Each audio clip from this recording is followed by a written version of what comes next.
Hebrew పత్రిక 2వ అధ్యాయము 10వ వచనం. శ్రమల ద్వారా సంపూర్ణునిగా చేయుట. ఇనుము అగ్ని కలిస్తే ఉక్కు అవుతుంది. అది భూగర్భంలోని రాయి వేడిమి కలిసిన మిశ్రమం. నూలుకి శుభ్రపరిచే సబ్బు, దారాలుగా చేసే దువ్వెన, నేతనేసే మగ్గము కలిస్తేనే వస్త్రము తయారవుతుంది. మానవ ప్రవృత్తిలో మరోటి కలవాలి.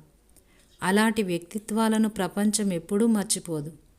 మనుషులు గొప్పవాళ్ళయ్యేది సుఖభోగాల వల్ల కాదు, శ్రమలను అనుభవించడం వల్లనే.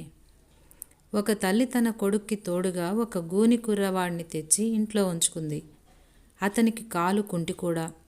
ఆ కుర్రవాడిని అతని అంగవైకల్యం గురించి ఏమీ అనొద్దని, అతను మామూలు పిల్లవాడన్నట్టుగానే అతనితో ఆడుకోమని తన కొడుక్కి గట్టిగా చెప్పింది. ఒకరోజు వాళ్ళిద్దరూ ఆడుకుంటూ ఉండగా ఆమె కొడుకు గూని పిల్లవాడితో అనడం విందామే, నీ వీపు మీద ఏముందో తెలుసా? గూని పిల్లవాడికి ఇబ్బందిగా అనిపించింది. మాట్లాడలేదు. చాలాసేపు సందేహించి ఆమె కొడుకే సమాధానం చెప్పాడు. అది నీ రెక్కలున్న పెట్టే. ఒక రోజున దేవుడు దాన్ని విప్పి ఆ రెక్కల్ని విడుదల చేస్తాడు. నువ్వు దేవదూతలాగా ఆ రెక్కల సహాయంతో ఎగిరిపోతావని.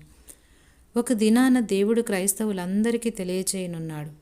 ఇప్పుడు వాళ్ళందరికీ కష్టంగా అనిపించిన ఆదేశాలు వాళ్ళ వ్యక్తిత్వాల్ని సరిచేయడానికి, వాళ్ళని ఉన్నతులుగా తీర్చిదిద్దడానికి, పరలోకంలో తాను కట్టబోయే పట్టణంలో వాడటానికి, మెరుగుపెట్టిన రాళ్లల్లా చేయటానికి వాడిన సాధనాలని.